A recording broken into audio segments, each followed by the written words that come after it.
Okay, so let's start with the top row of the interface. So this is kind of new for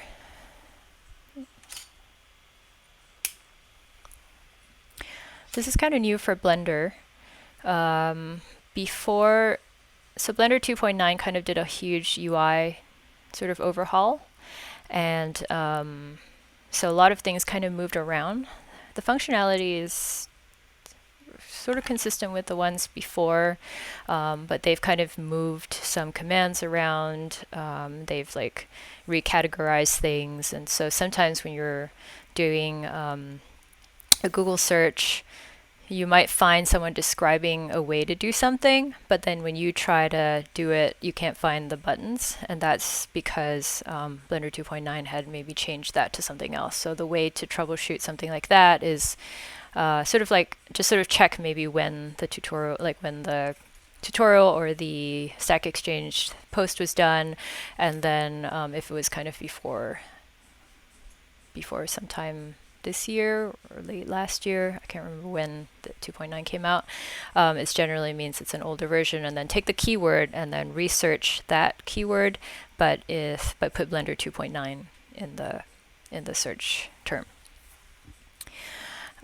So they've kind of done sort of these like scenes up here, so you can kind of have not sure exactly what layout mode is, but modeling is pretty obvious. It has all of these options here, which is more around kind of modeling.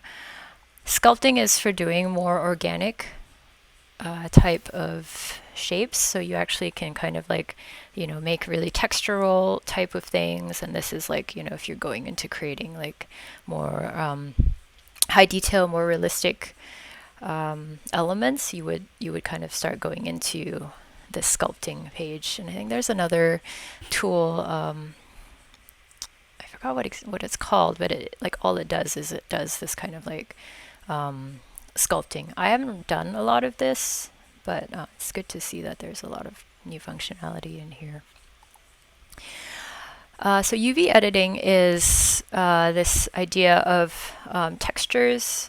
And so kind of after you model something, you can either apply a material to it, and that will sort of, that is generally kind of an overall color, and you can kind of change the quality of that color, like to be more reflective, more refractive, maybe it has some emissive type qualities to it.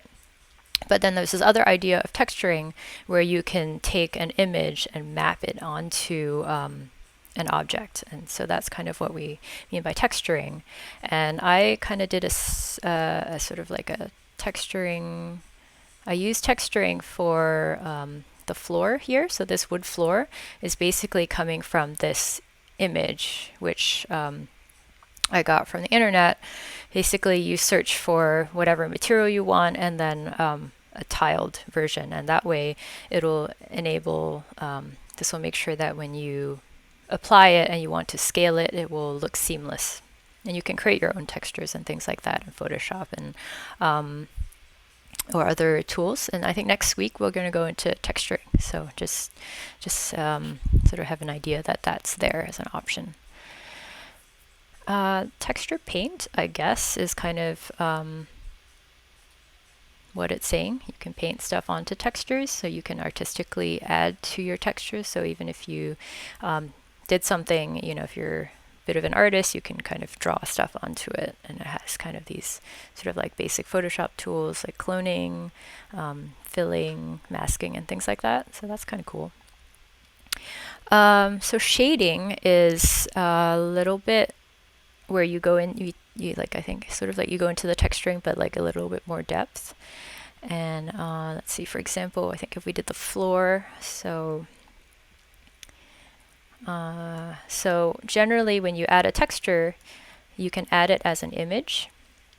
And so like we're in the shading tab here, and you can kind of add a texture and kind of like an image texture. But in order to do to get it to tile, I had to add a few more nodes. So this is kind of like a node way of programming things. And so I had to add like a couple other nodes, like one is this mapping node and another is a texture coordinate node, so that I could set a scale for my texture, so that it could tile. So for example, if I put it back to 1, it would take that one image file and then basically map that onto whatever geometry I had. But because the floor is a lot finer in scale, so I scaled it down, and then it kind of like mapped that same wooden tile over and over again. Animation we'll also get into next week to do the opening of the door. And so that will kind of have we'll add an animation that will like rotate the door on an axis, and that will then be something that will trigger when you approach the door in the Mozilla Hub's world. Rendering is kind of when you want to output your image, or sorry, some part. So if you want to like take a camera view of your if you want to take a camera view of this and say you wanted to turn that into a rendered outcome, you could set up a camera and then go into the rendering tools. So here you can go into render image, view render, and that sort of thing, and that would sort of give you that sort of like finished look, a picture of your, sort of like taking a screenshot, but better. I haven't done any compositing, so I don't really know how that works in Blender. And then there's also Python scripting that you can do in here. So there's a lot of things that you can automate, and that's something worth looking into if something feels like it's very manual and then you want to figure out if there's a way to script it. There probably is. I'll be showing how to create a simple locker with some little vent holes where you could see kind of the light shining out of it.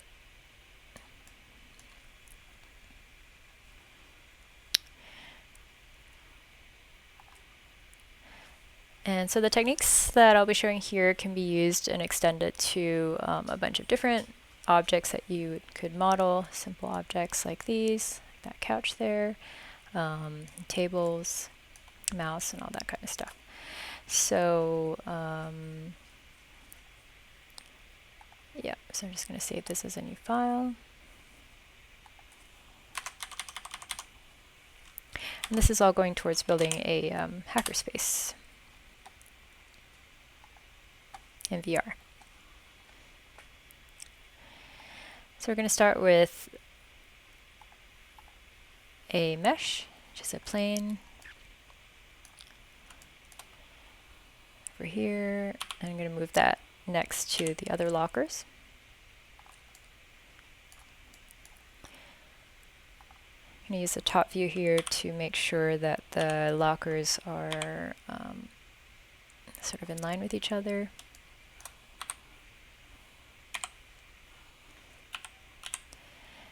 Using the G hotkey, and then using the X, Y, or Z keys to lock to a certain axis. And so I'm going to move that plane down to the base of that surface. So I'm going to use the snap tool here and choose face. And then I'm going to use the G and Z to move it down. And as you can see, my plane is now locked to the floor. So I'm going to turn that off because I don't really want to use that anymore. And I'm going to go into edit mode. I'm going to extrude that block up.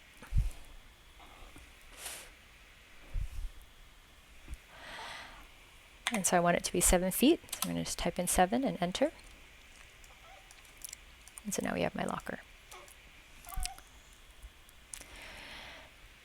So next I'm going to then create the shell of the locker. So I'm going to select this front face. So here I'm going to use this face mode in the edit mode. And I'm going to use this tool called inset, which allows you to inset shapes kind of based on the outer edge of that shape. So now you can see I have this outer door here. And I'm going to extrude it towards the back to create that sort of empty hull.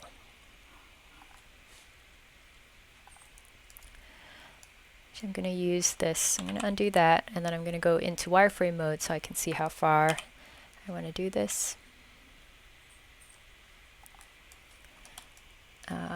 Cool, so now going back to shaded mode, you can see that sort of hollowed out space. So now I still want to create a door, so I'm going to duplicate that and duplicate that face, and then if I use the X-axis lock key again, I can pull that right back out to the door, to the front of the cabinet. So I'm going to inset this a little bit so we can add some thickness to the door.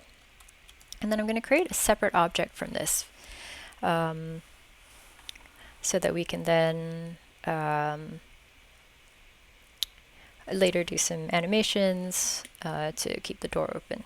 So I'm going to use P, which is to separate this out based on selection. And now I have a separate object. So I'm going to go out of edit mode, back into object mode, select that face again. So I'm going to name this door, locker door. And I'm going to go back into edit mode, select that face, and extrude that back out so I have a door with some thickness.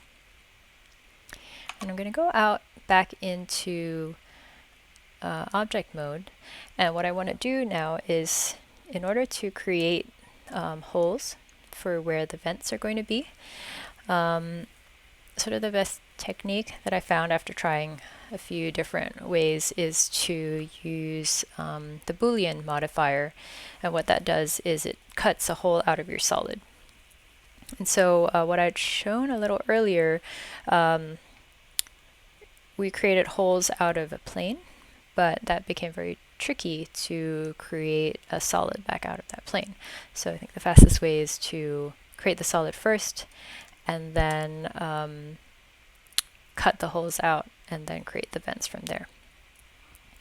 So from here, I'm going to duplicate that shape again, and just sort of kind of put it roughly back to where it was.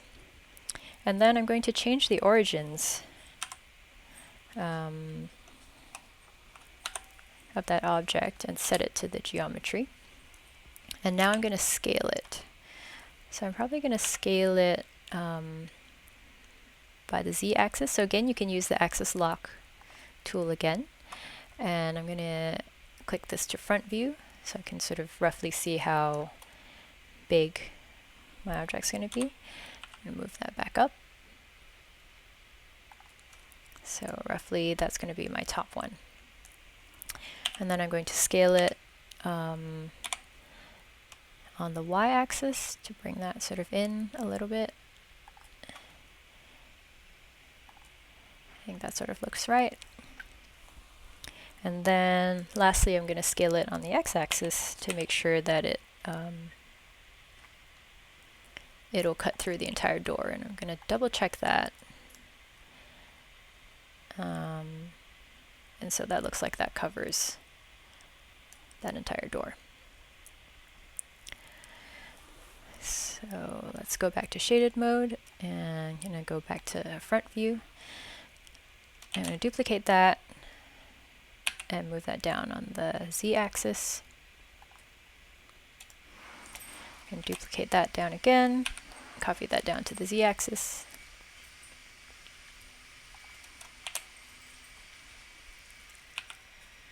And I'm going to do one more. So we'll do about 4. I'm just going to be pretty rough about this because it doesn't need to be super precise. Okay, great. So now I'm going back to the locker door in object mode. and I'm going to choose this boolean modifier. And so what this does is you can take that object and you think about another shape. It will either, here we can even take a look. So if I take that first cube, so difference, what it does, it will subtract the cube from the outer door. So you can see that's been cut away. Now if we did union, it would then create an object that included both objects. And intersect, it will take just the space where the two objects intersect. So what we want here is Boolean difference. And then we can do, so we're going to do a few more of those.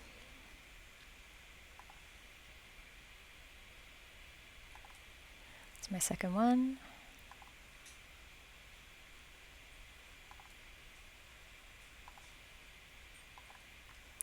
That's my third one.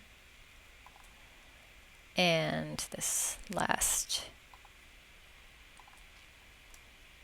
one there. And I think that looks about right. So now I'm just going to apply all of these. So I think it looks like there's a hotkey for that. Let's try it.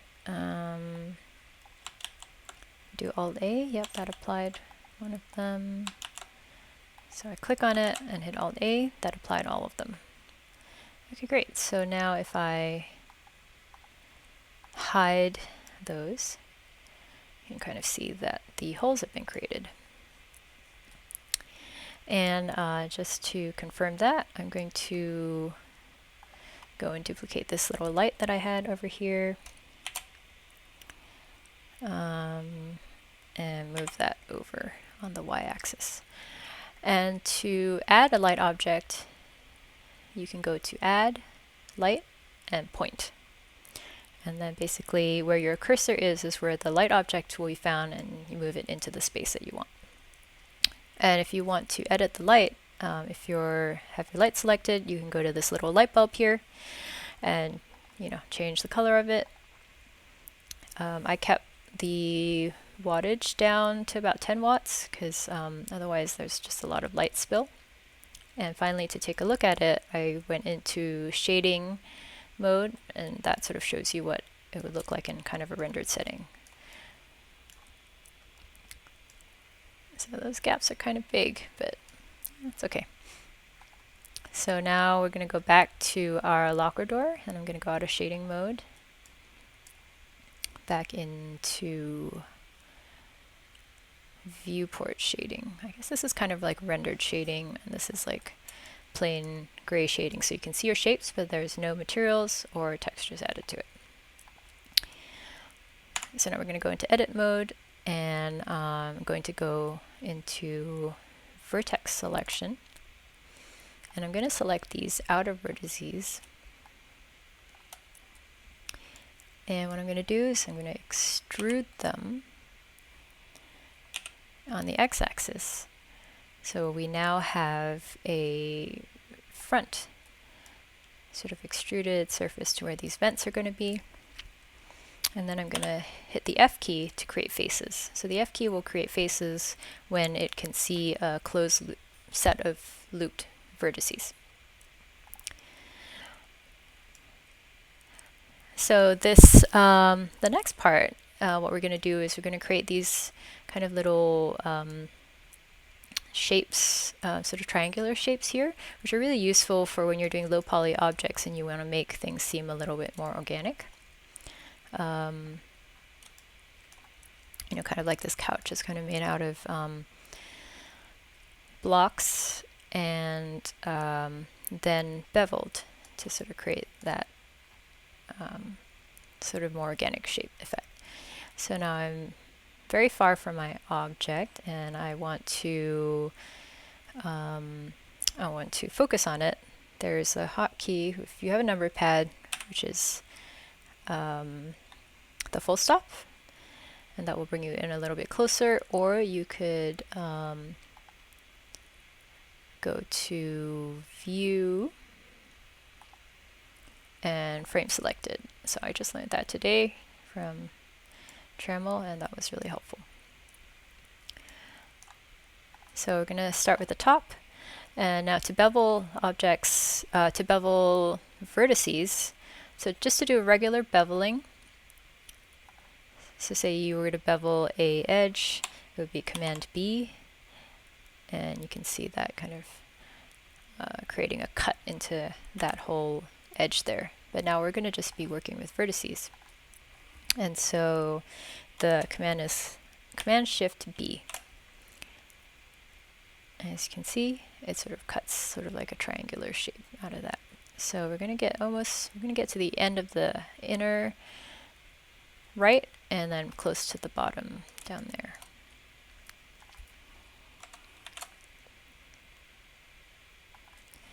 So we're just going to go ahead and do that to all of these.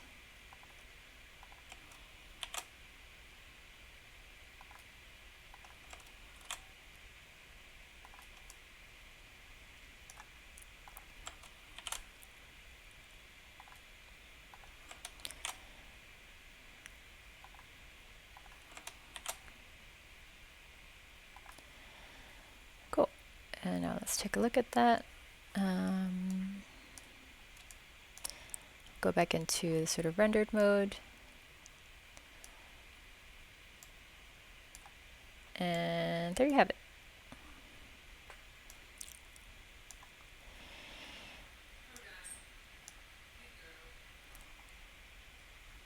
And so the next thing we're going to do is we're going to create a door handle.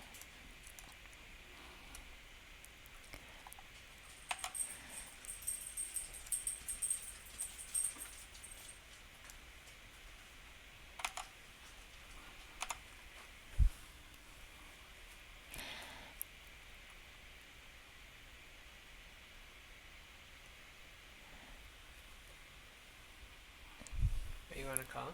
And we'll be doing that next week. Okay, I'm going to try this one more time. So we're going to finish up this locker this week, and this involves adding a handle and also doing some texturing. And we're going to be doing some texturing by adding things like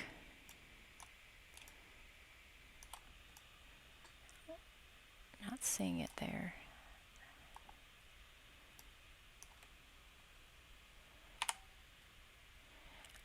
Basically, you'll be adding some posters and stickers to the lockers.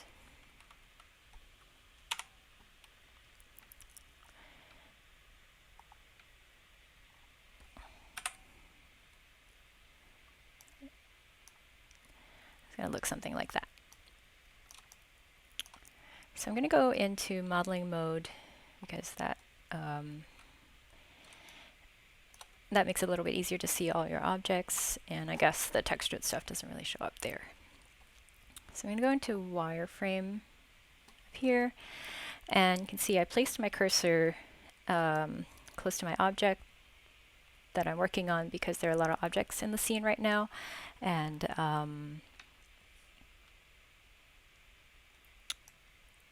when you add objects here, so let's go ahead and add a circle.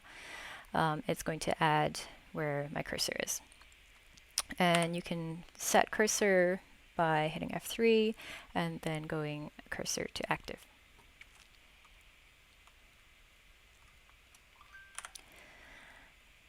Cool. So that's a little bit big, so I'm going to scale that down. And I'm going to rotate that. So I'll hit R.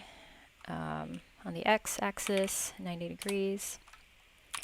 I'm going to pull that out along the y-axis. And I want to make it roughly a similar size to that, so I'm going to just bring that a little closer by moving it. So that's the G control. Oh, actually, where did my streamcast go? The keycaster. There we go.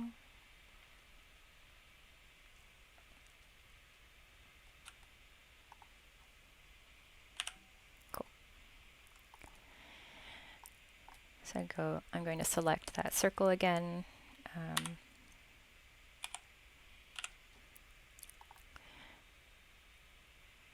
move it closer to that, change the viewpoint up here so I'm looking at it straight on. Scale that down.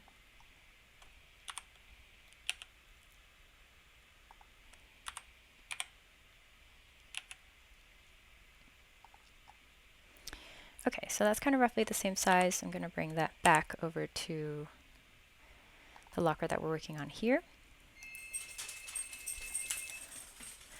And there's a handy modifier here called the shrinkwrap modifier, which allows you to, basically what it does the shrink wrapping thing where you have an object, and when you choose something else to shrink wrap to, it basically snaps to that object. Oh, give me a second.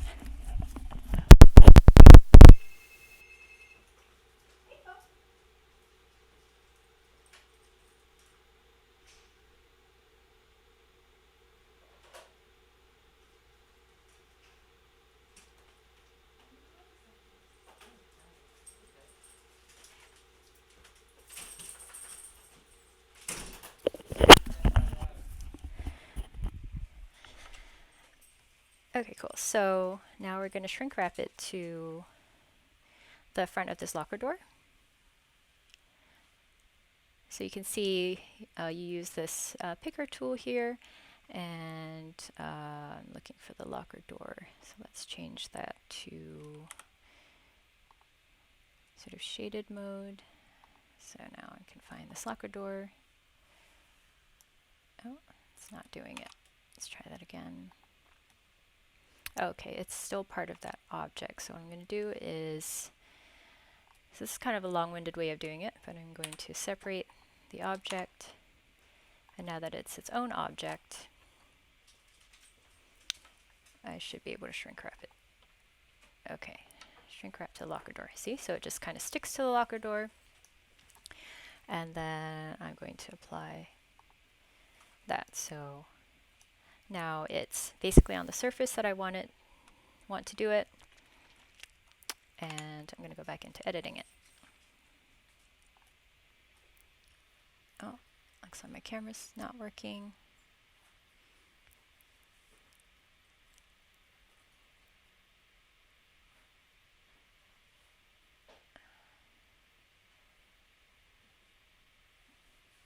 Let's try different video.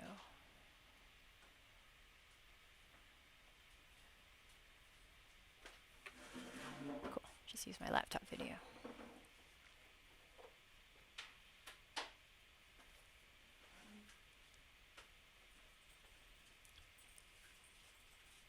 Take that off.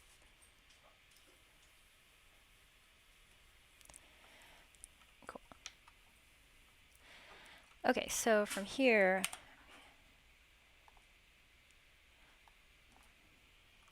I'm going to extrude it, and I want to extrude it along the z-axis. Maybe, no, it's the y-axis. I always get my axes mixed up. So that's a little bit too far. I'm going to move it back in a little bit. So kind of like that. Put a face on it, and then I'm going to inset that. And so that duplicates the points and then insets it. And then I'm going to extrude it out a little bit more to make that kind of like front of the handle. And then I want to make the handle that you pull on. And so I'm going to actually extrude that again. And then what I want to do is select those bottom bits. Actually, I'll take that off. And I might put it on wireframe just to check that I've got. It's actually easier to select all the points you want in wireframe mode. So I'm going to do that. Go into wireframe mode. So, and I don't want those, so I'm going to unselect those. And then I'm going to just drag those points down on the z-axis. Take a look at that. That's roughly right. And then I'm going to scale it in,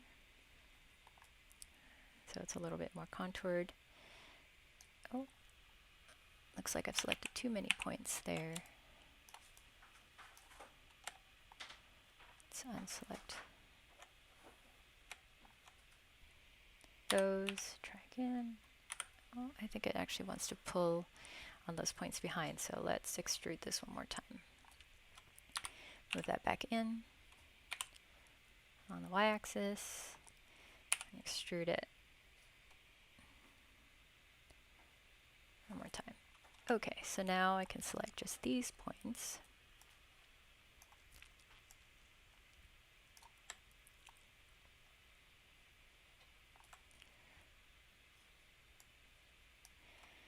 And repeat that.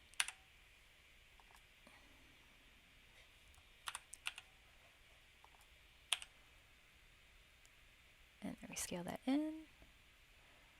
Yeah, great. Now that looks about right. So now we have our handle.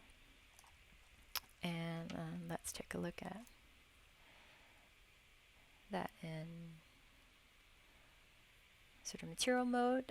And we want to add a material to it because it's taken on the original material of the locker door, because that's where I put the point from. So we'll go into materials here, and I'm going to remove this locker material and to just this metal material. And the metal material is pretty simple. It is added a color to the base color, sort of like a little bit darker white, and I put the metallic up to 1.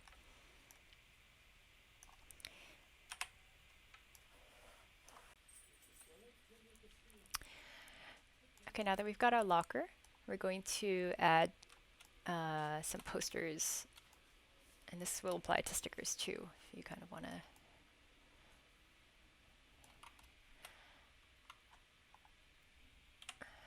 do something like that. Okay, so I'm going to go into wireframe mode, and I'm going to add a plane. I'm going to rotate the plane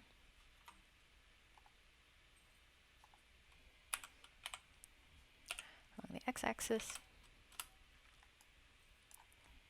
Bring that out.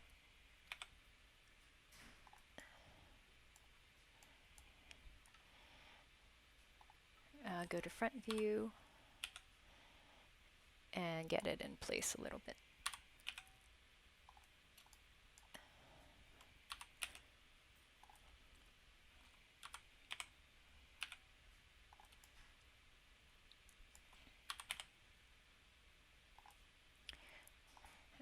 Top view is really useful here.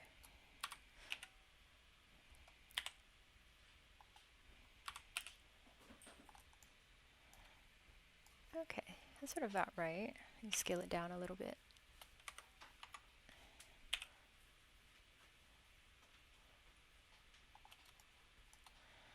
Okay, I'm going to see what type of poster to put it on. I'm going to go into UV editing mode.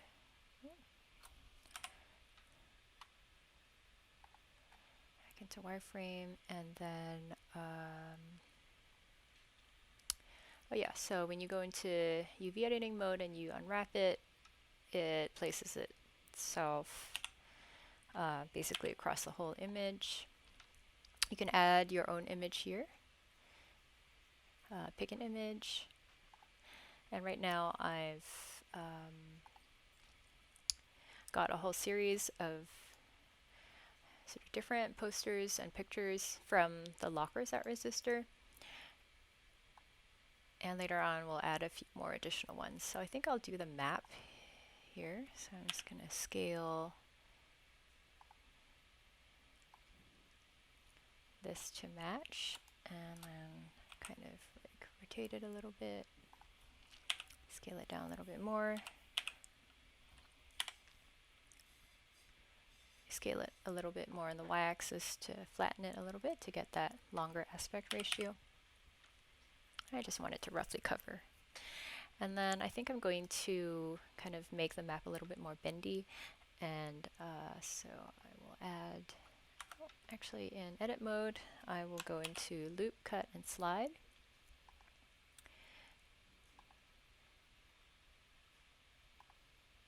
Oops, there we go. And then this actually allows you to put cuts in your object. So I'm kind of going to do a cut there.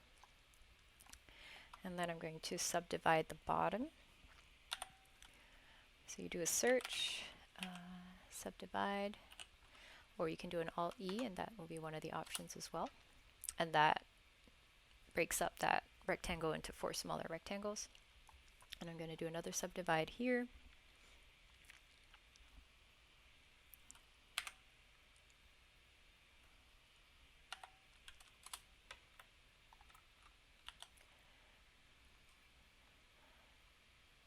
Looks like it is mapped kind of the other way around, flipped here, so I'm going to rotate that. Interesting. If I can just do a flip. Mirror Y. Yeah, there we go.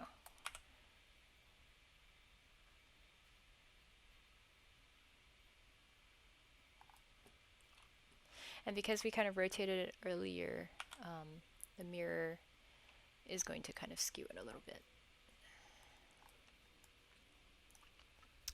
And now in order to see it on that image, we'll need to add a material. So we'll start with a new material just for as an example. I'll call this locker poster. And then now I'm going to go into shading mode, which is up here on this tab. And this is where you kind of add texturing. I'm going to zoom in a little bit. And what I'm going to do here is add a image texture.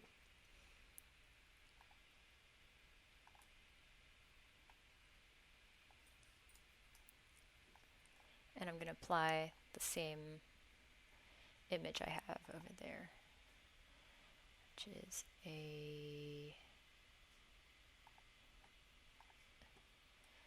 it's called resistor stickers.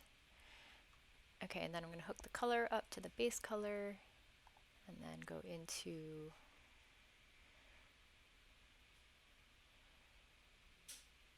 cool. I'm going to go into this textured mode there, and so now we can kind of see that.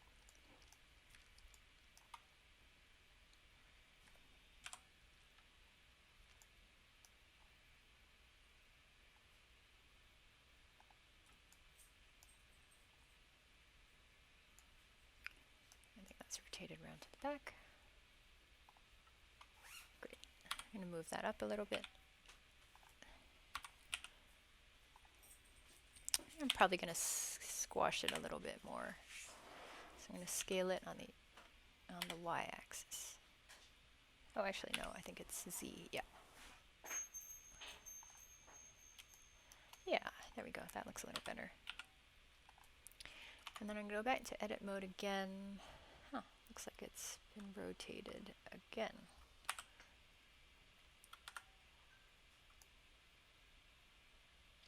Oh, I think we were looking at it from the other side earlier. No matter, it still works. Okay, so then I'm going to make the tops kind of look a little bit bended. So going into edit mode here, I'm selecting this particular vertex, and then I'm going to kind of move it out a little bit. So it looks like it's a little folded. And then I think I want to make another like crease here. I'm going to do that. Pull that out there. Let's see. Maybe do that as well here. Cool. So it's just going to look like, you know, it's kind of crumpled a little bit. Awesome. Great, and that's kind of all you need to do to add a texture to something and using texture mapping.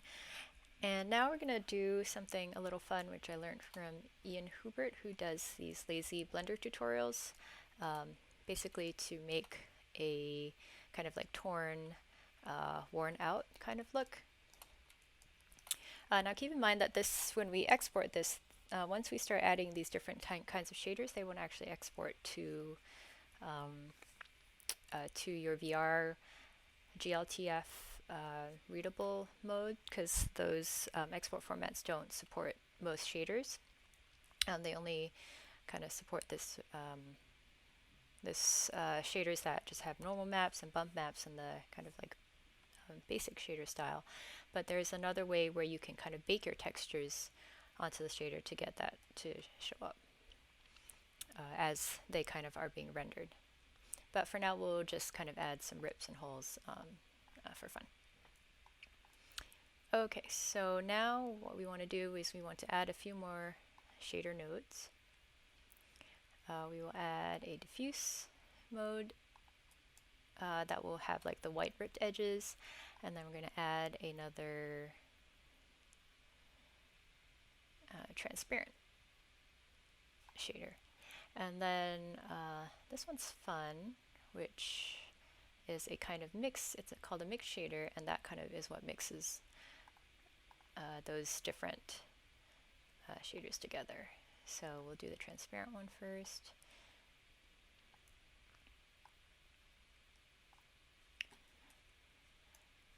And so now if we kind of mess with the factor there, actually if I put it to 0, okay, that's showing the full map, and then if I put it to 1, that's fully transparent.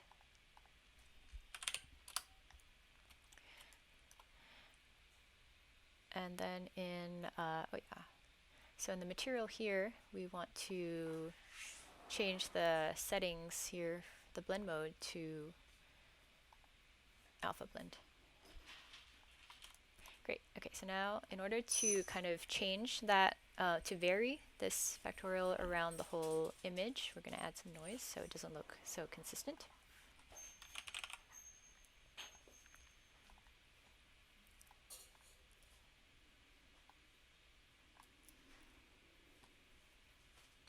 And there you start to see it's a little bit, it's now kind of a little bit noisy and it doesn't look so uniform.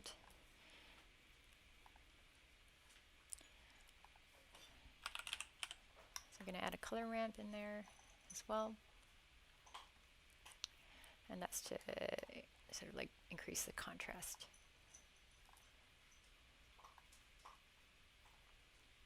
So you can start to see these rips coming through. And this is something you can kind of like tweak. Probably don't want that much on it. Yeah, so maybe around there. And then we're going to do something similar to add a little bit more, to add some white edges to it. So I'm going to add another mix shader, put that in here. So I'm going to mix the poster again with white and replace that there.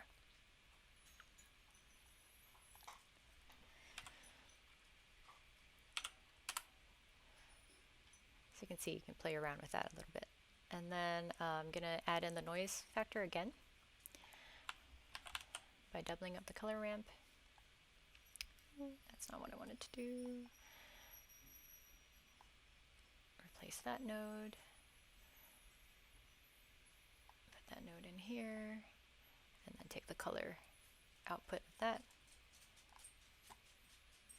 onto the factor. And then just wait a second. Okay, great. So now that's kind of back to what we expected. And this is adjusting the white edges, the amount of white edges that you see. That kind of makes it a little bit softer. There you go.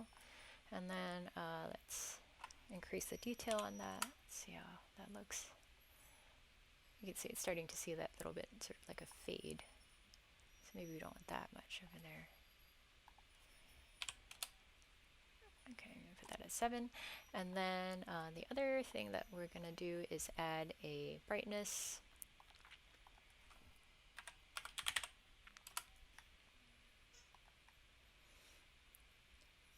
and that's going to help us adjust the amount of rips.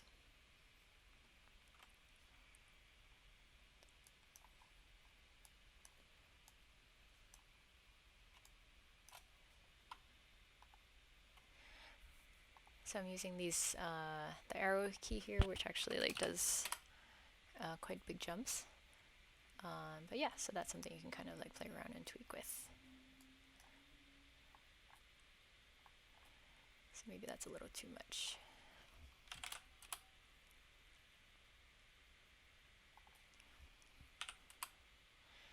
Okay, so playing with the roughness or the scale kind of changes the scale. So I think the higher the number,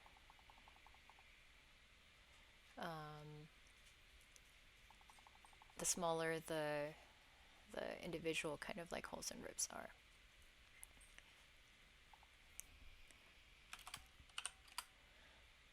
Great, and now that kind of like looks super ripped. Maybe that's a little bit too much.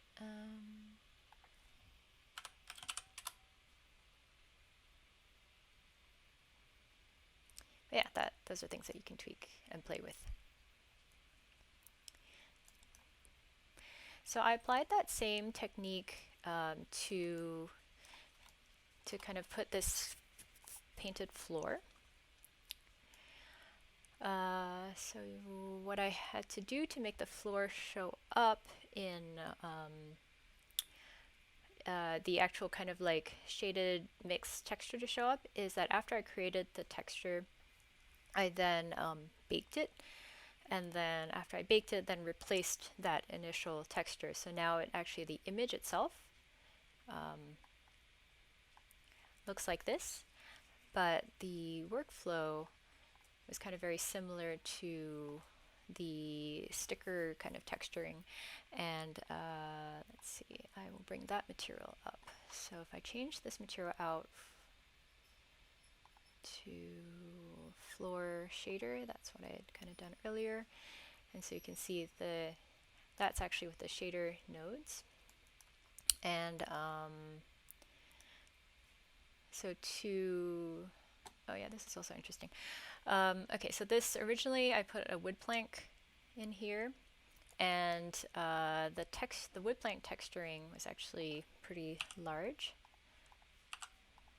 So that's kind of what it looked like originally.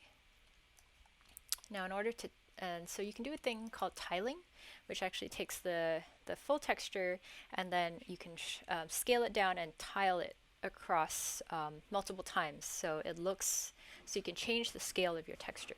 And so what you do is in front of your image texture, you add a mapping node and a texture coordinate, and you connect the UV into the vector, and then you change the scale, and 0.25 worked well for me here. So you can see now it kind of looks a little bit more like what you'd actually like be able to walk on. And then I wanted, so at Resistor a few years ago, we painted the floor Arduino blue, basically. Yeah, Becky Stern kind of led that effort, and I really liked that, but I also wanted the wood flooring to show through, kind of looking like maybe it's worn out, you know, after a few years. So what I did was I added a diffuse color, sort of blue color here, and then had that image underneath, and then also added the kind of same mix shader, and then I added a noise texture there, and then I used the brightness to kind of control the amount. So here it's kind of fully blue, and then I kind of was pretty happy with like 0.4, and that went into the factor, and that just went into the output, and basically that was it. And then in order to do some baking, so now this, when I exported it originally into and brought that into Mozilla Hubs, it just showed up blue, and I was just really puzzled what was going on. Basically figured out that that the GLTF format doesn't support things like the mix shader. And so basically there's a technique where you can kind of bake your entire shader node onto the texture. And so what you do with that is you add an image texture. So you just go in, get texture, add an image texture, And then basically, let's make a new one. I call this floor again because I've done this before. And then we will go into the scene mode here. And then go into cycles.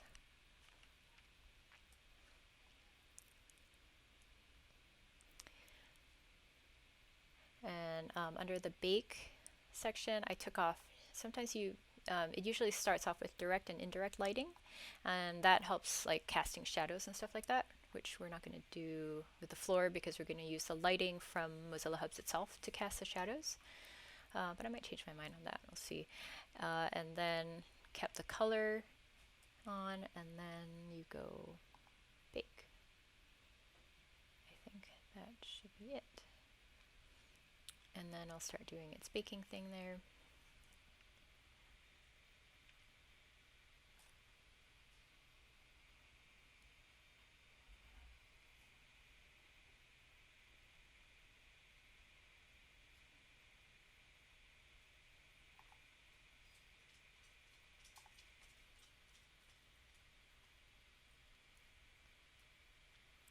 And then you can see that showed up here. So that's my floor mapped. And then what you do is, now that you have that baked texture, you actually bring that in and you create a new material, and then you bring that image in. So I'll go back to the material that I had before, which is the floor backroom. And basically it's got an image texture, and that's what I kind of called it before, so the Arduino backroom. Let's see. Oh, actually, yeah, what you need to do is here you need to save that out. So you would go up here to image, and then you would save that as something and save that into a JPEG format, and then you would bring that back in here into your image texture side. And then when you export that out, basically it will show up. You'll get your textured node to show up. And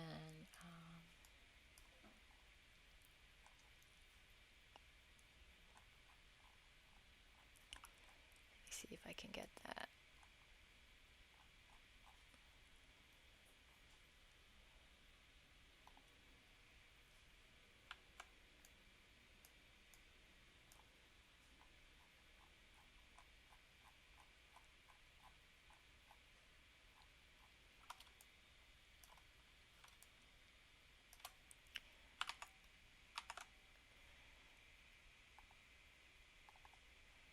See if I can change that to